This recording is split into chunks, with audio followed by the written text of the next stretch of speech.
Olá, amigos que acompanham o programa Sustentabilidade, sempre aqui na rede ABC Repórter. E hoje nós vamos falar sobre um tema muito importante que está bombando na internet e nos meios de comunicação, que é a inserção do tratamento do ozônio como terapia para a saúde humana. E para falar sobre isso, uma das pessoas que mais entende desse assunto, que é a doutora Maria Emília Gadelha Serra, que é diretora de comunicação do Movimento Ozonizados do Brasil. Maria Emília, obrigado por ter vindo. Eu que agradeço, Roberto.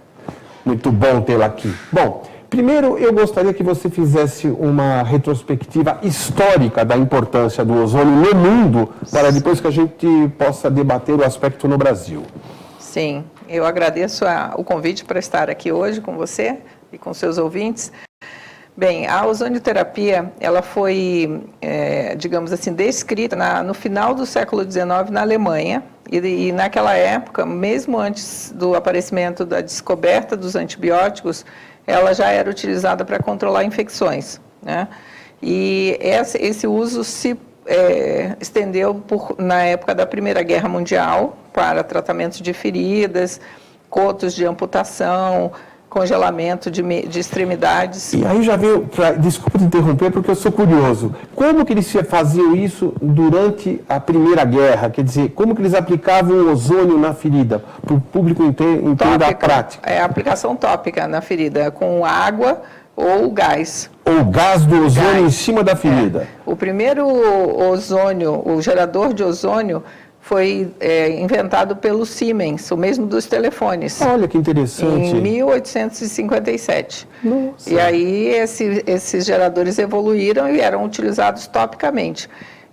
Um dos grandes inventores, que era o Nikola Tesla, ele vendia óleo ozonizado na Sears, nos Estados Unidos, na virada do século. Puxa, eu sou fã da história do Tesla, eu não sabia disso. Ele vendia óleo ozonizado? Era um produto assim utilizado. Para um amigo que não conhece a história do Tesla, o Tesla é um dos incentivadores do veículo elétrico e tem uma empresa nos Estados Unidos que simplesmente leva o nome dele, né, sobre os veículos elétricos, uma das maiores do mundo, né? Exatamente. Ou seja, de tecnologia parece que ele entendia um pouquinho. Ele entendia um pouquinho, já era um futurista em 1900. Que coisa, né?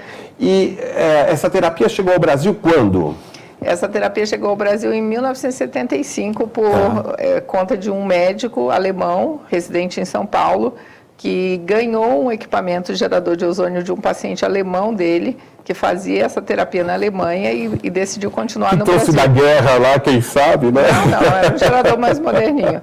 Os geradores de uso medicinal para aplicações sistêmicas só aconteceram na década de 50 do século passado, 100 anos depois do primeiro gerador. Mas, continuando a história, sim. A ozonioterapia era usada, então, para aplicação e tratamentos de feridas na Primeira Guerra Mundial, e esse uso se ampliou nos Estados Unidos, na Europa, na época, e até que, em 1933, o presidente da Associação Médica Americana, ele decidiu encerrar toda a importância de todos os tratamentos que eram complementares ao ozônio em saúde. Sim. Por conta da economia norte-americana. Ele queria estimular, os primeiros medicamentos estavam aparecendo. Em 1928 foi a descoberta da penicilina, na Inglaterra, e o que aconteceu foi que houve esse bloqueio econômico e científico.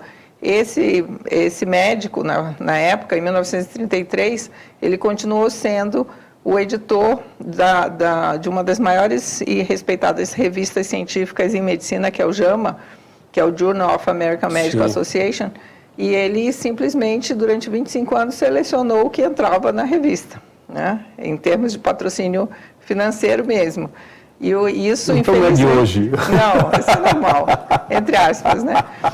E o que aconteceu foi que esses procedimentos todos que eram ditos, começaram a ser considerados alternativos, eles continuaram se desenvolvendo, principalmente a ozonioterapia, em países que não falavam inglês. Então, a própria Alemanha, a Itália, a Rússia, né? E esse uso permaneceu, tanto que grande parte dos artigos científicos são muitos deles, diria quase a maioria, publicados em línguas diferentes, né? Tipo alemão, italiano, russo. Agora, mais recentemente, desde o ano de 2000, os chineses estão usando bastante. A ozonoterapia está no sistema público de saúde da China. Então, isso que é interessante. Quer dizer, em alguns lugares do mundo, Portugal, Espanha, Itália, né, Rússia, China, eles estão utilizando isso como uma terapia. Ou seja, o sistema de saúde de lá, os órgãos fiscalizadores desses países, entenderam que é uma terapia que atende às necessidades humanas, né? Sim. No Brasil, há um debate sobre isso, né? Explique um pouquinho o que está acontecendo no cenário nacional com relação a isso. No Brasil, depois dessa introdução da ozonoterapia em 1975, ela continuou se desenvolvendo e até que em 2006 eu participei junto com um grupo da fundação da Associação Brasileira de Ozonoterapia.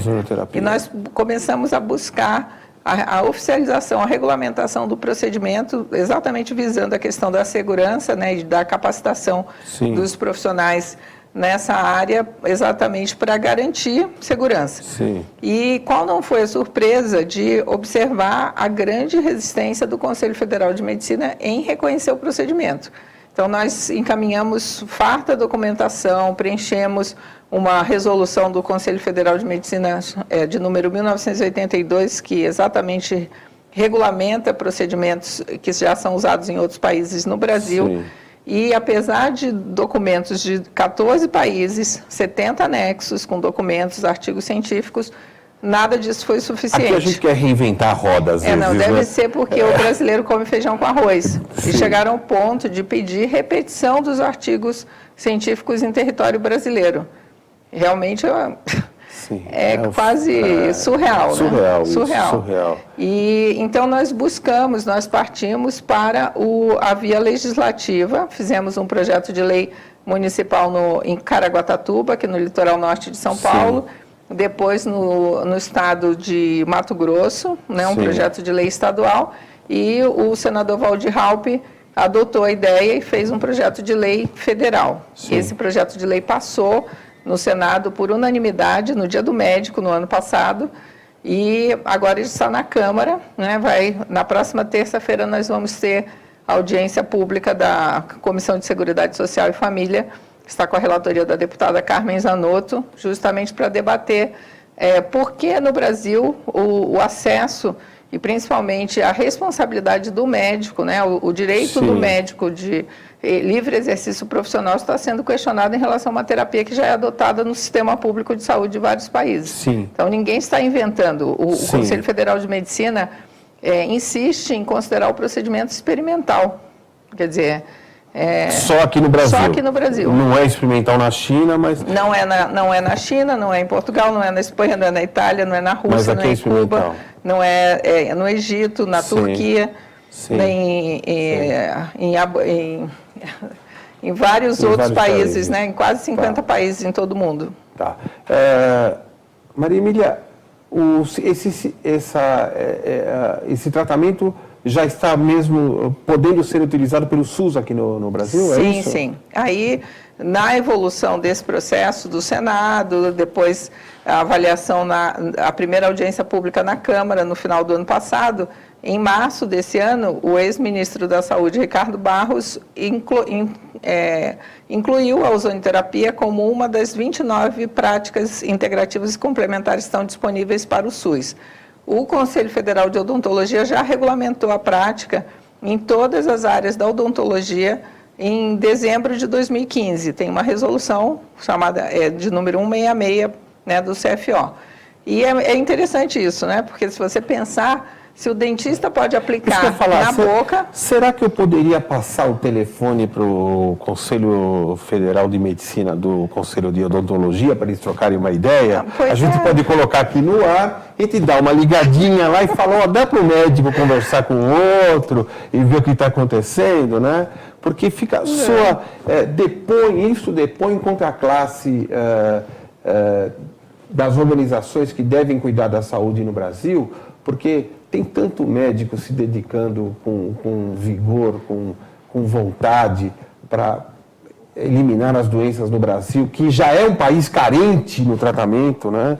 E quando surge alguma coisa nova, revolucionária, a gente sente que as barreiras são colocadas, né? Tem um depoimento do Jadson, o jogador do Corinthians, que já jogou pela seleção brasileira, que utiliza o tratamento da ozonioterapia. Então, nós vamos fazer um break agora para o nosso intervalo. O programa Sustentabilidade volta daqui a pouquinho para seguir com a doutora Maria Emília Gadelha. Tudo bem? Aqui é o Jadson, jogador do Corinthians. Eu tive um problema nos 2 joelhos, tendinite crônica. Vinha fazendo tratamentos, tomando medicamentos.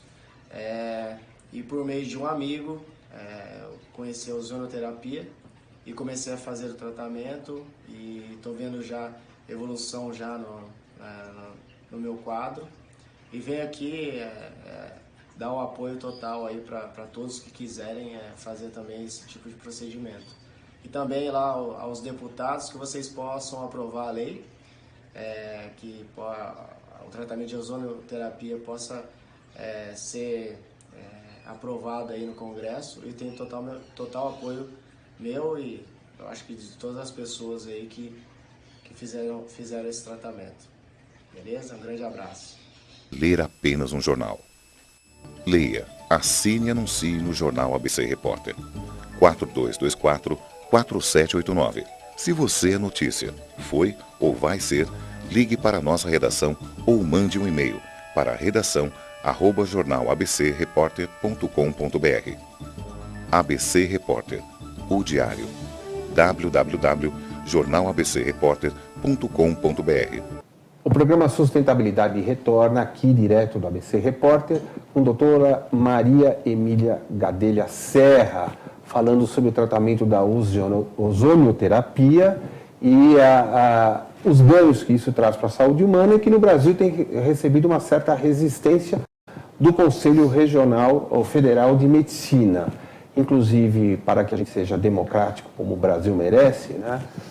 Convido depois algum representante do Conselho Federal de Medicina para que venha expor os motivos que vê aspectos negativos nesse tratamento, até porque, inclusive, eles fizeram um manifesto público, né? Fala um pouquinho sobre esse manifesto e depois você fala das outras vantagens do tratamento. Isso foi um fenômeno interessante, né? Porque você imagina que o Conselho Federal de Medicina, como uma autarquia federal, ele deva zelar pela ética médica e ele deva defender a saúde da população brasileira. Sim. Isso é o que está previsto como função, atribuição no decreto de criação da entidade. Só que o que nós observamos, infelizmente, foi durante a movimentação, na aprovação do projeto de lei federal no Senado, a primeira presença de um lobista contratado do CFM, que visitava os gabinetes dos senadores. Depois nós descobrimos o salário desse senhor, né? Inclusive nós fizemos um pedido de apuração no Ministério Público Federal, porque ele, além de ser contratado CLT pelo CFM, pelo preço módico de salário de R$26 mil, para trabalhar 8 horas por semana, funcionário seletista, assessor especial da presidência do Conselho Federal de Medicina. Ele ainda possui uma empresa particular de consultoria, que ele presta consultoria para outras entidades médicas e sociedades de especialidades. Praticamente as mesmas que assinaram o manifesto contra a ozonioterapia. Uma leve coincidência. Não, o Ministério Público vai dizer, né? Se é coincidência ou não. Se isso é coincidência ou não. Então, isso é... E para um tratamento que traz ganhos, inclusive no campo econômico. Com certeza. Que é um dos problemas, o calcanhar de Aquiles do Brasil, né? Falta de dinheiro para tocar isso. Fala dessas vantagens econômicas, Maria Emília, que existe na ozonioterapia. Esse trabalho, nós pedimos para a doutora Celina Ramalho, que é uma professora da Fundação Getúlio Vargas em São Paulo, doutora em Economia da Saúde, economista, obviamente, para fazer esse levantamento e estudar o assunto, né? Porque nós tínhamos a sensação de que a ozonioterapia poderia representar uma alternativa que pudesse ser utilizada no SUS. E qual não foi a surpresa positiva, que a conclusão do trabalho dela, que dependendo das áreas, da área onde a ozonioterapia seja aplicada, ela pode representar entre 20% a 80% de economia. Isso, 80% de economia?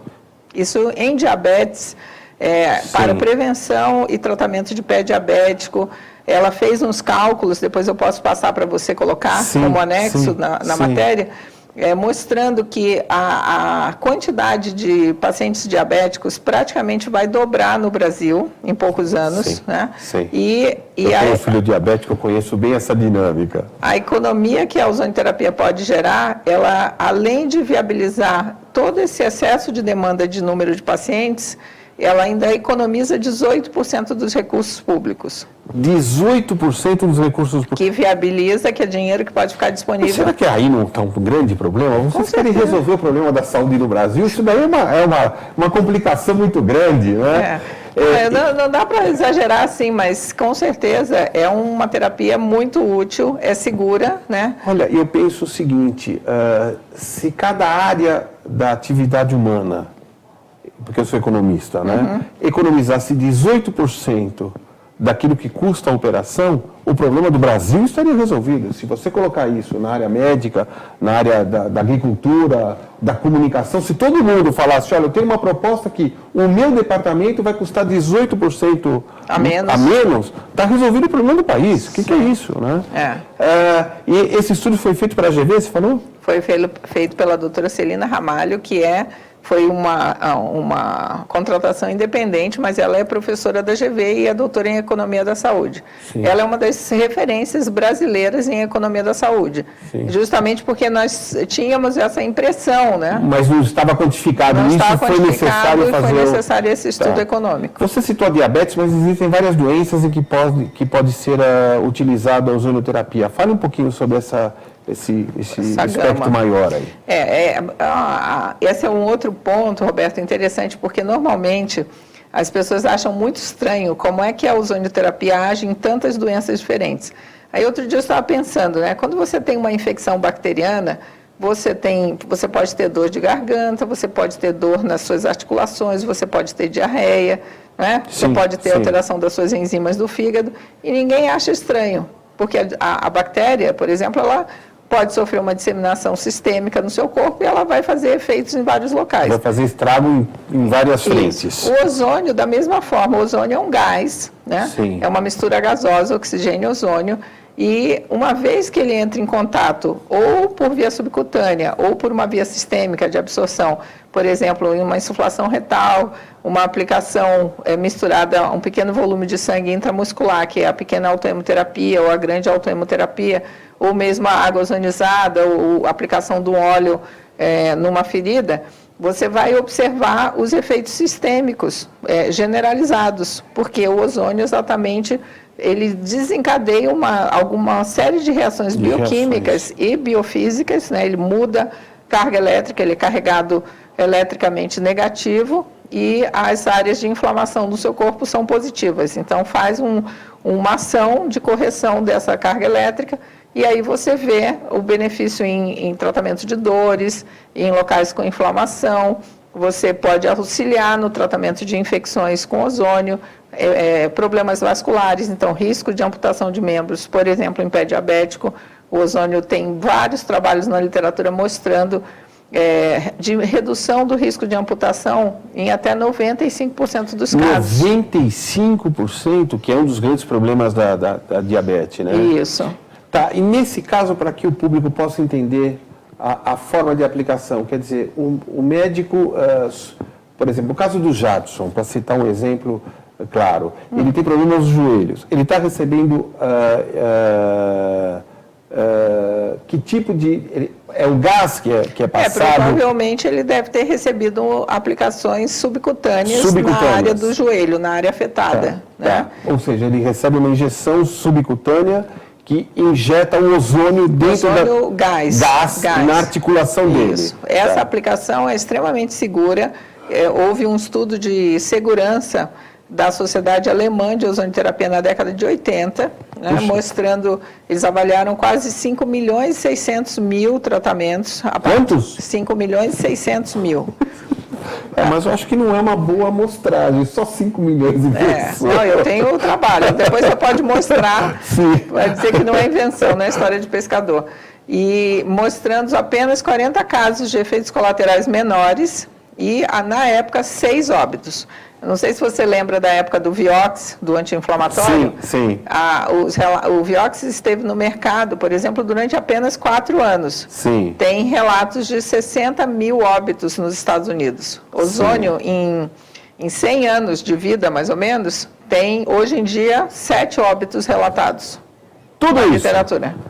Que beleza. Então, é uma terapia extremamente segura se você usa dentro da janela terapêutica de segurança, né, que é doses baixas, controladas. Isso que eu ia falar. E está desenvolvido essa avaliação disso? Quer dizer, o médico hoje já tem treinamento aqui no Brasil para entender quanto ele tem que injetar de gás dentro do joelho do jogador. Fala um pouquinho sobre essa tabela de segurança. Sim, essa tabela de segurança, ela já está estabelecida por meio de guidelines, né, que são recomendações internacionais das sociedades internacionais. Isso está publicado, difundido. Existe a Federação Mundial das Sociedades Médicas de Ozonoterapia, né, que é a WFOT. Federação Mundial? Nossa! Isso. Vai acontecer o congresso em novembro na China, que a delegação brasileira vai em peso.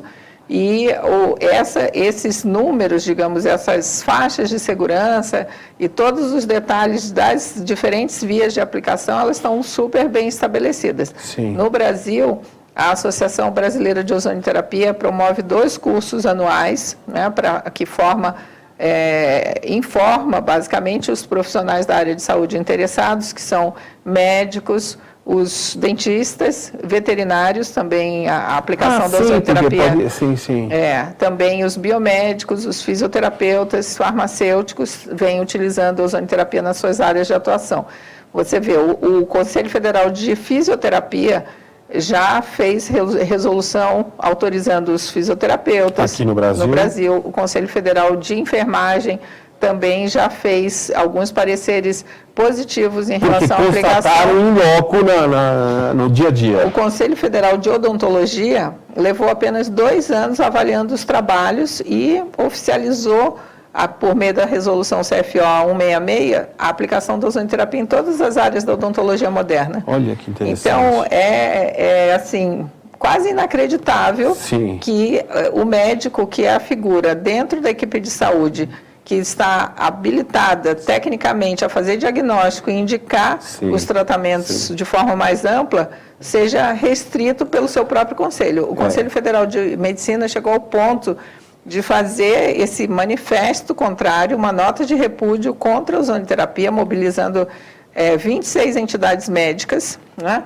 E também, mais recentemente, fez uma resolução mantendo a ozonoterapia como experimental e, inclusive, no site do CFM, dizendo que os médicos brasileiros estão proibidos de sequer indicar o tratamento. Proibidos? Proibidos. Está lá. Engraçado que naquela reportagem do Fantástico isso não apareceu, né? Assim, desse jeitinho, né? Não, só chamou os médicos que infelizmente, os médicos que apareceram na matéria, eles foram bem felizes, né? Um deles mostrou a reportagem inteira dizendo que ela foi editada.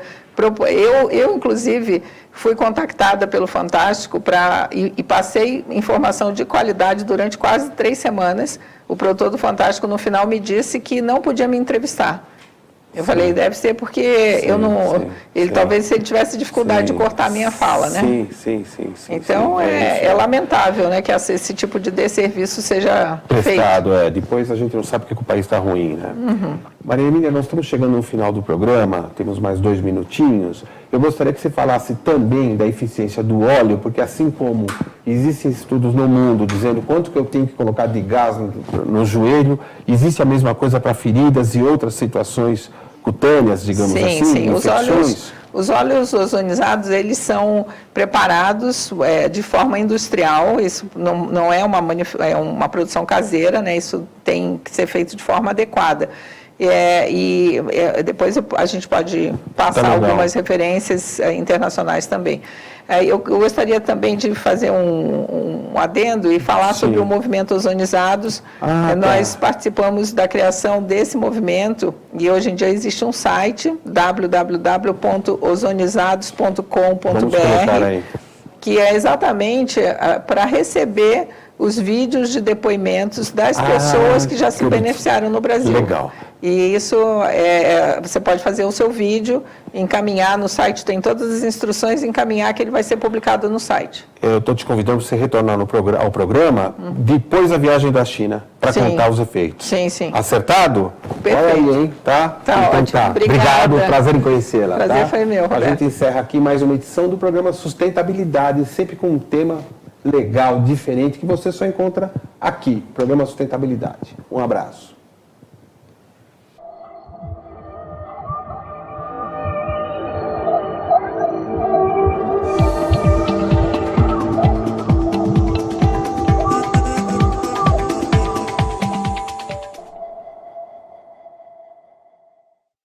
Pior que não ler jornal é ler apenas um jornal. Leia, assine e anuncie no jornal.